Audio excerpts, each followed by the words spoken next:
अग्निपथ योजना को लेकर आरजेडी और तमाम विपक्षी दलों का विरोध प्रदर्शन लगातार जारी है और विपक्षी दलों ने तो सदन का बहिष्कार भी किया है हमारे साथ। ये बताइए कि मेहता जी की ये जो आप लोगों ने विरोध प्रदर्शन का ये किया है, क्या आप लोग की डिमांड क्या है?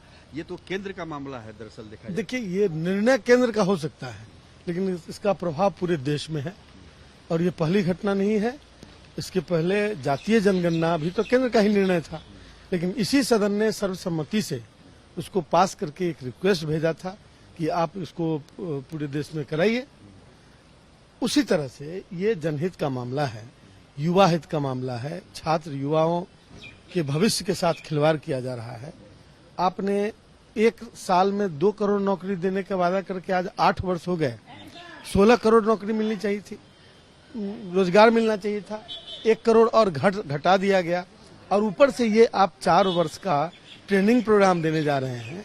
आप ये क्यों ये कब एश्योर करेंगे कि युवाओं का भविष्य सुरक्षित होगा, उन्हें परमानेंट नौकरी मिलेगी, उनकी सामाजिक सुरक्षा और अन्य सुरक्षा सुनिश्चित की जाएगी?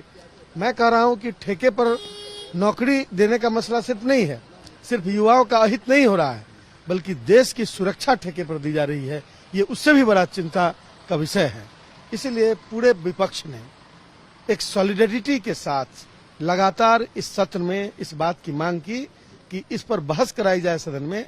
नियम 43 के तहत कल भी हम लोगों ने उसको पेश किया, लेकिन अध्यक्ष महोदय ने अभी तक कोई निर्णय नहीं लिया। उसके पहले कार्यस्थगन प्रस्ताव पेश किया गया था, उस पर भी कुछ नहीं हुआ।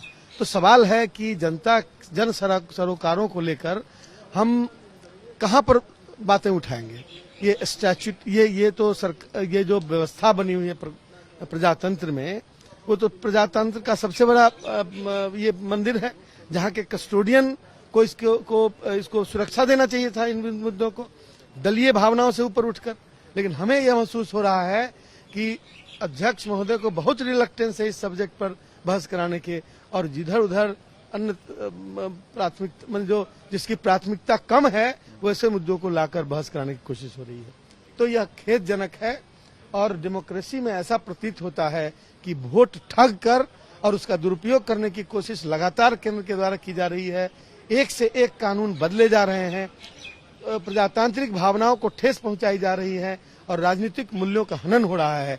ऐसे समय में पूरे देश की जनता और युवाओं को खासतौर से की तरफ से मन में हो सकता है कि हिंसा बंद हो गई हो, लेकिन आंदोलन अभी बंद नहीं हुआ। लोग आंदोलित हैं अंदर से, इसलिए हम उनको रिप्रेजेंट कर रहे हैं। हमारी जिम्मेवारी बनती है कि हम उस हद तक प्रोटेस्ट करें जिस हद तक सरकार मतलब जो कानून में अलाउड है। अच्छा, ये इसमें जेडीयू का क्या रुख दिख रहा है आपको? जातीय जनगणना पर तो जेडीयू साथ था, लेकिन इस मुद्दे पर उनका बयान भी आया था कि पुनर्विचार होना चाहिए इस योजना को लेकर। देखिए, जनहित को लेकर कोई भी sensible group, party, political system निश्चित रूप से ऐसे मुद्दे पर संवेदनशील होगा, और यदि वो है तो उनका आंतरिक मामला ही है। लेकिन यह बात अच्छी है कि दल से ऊपर उठकर उन्होंने इस चीज का समर्थन किया।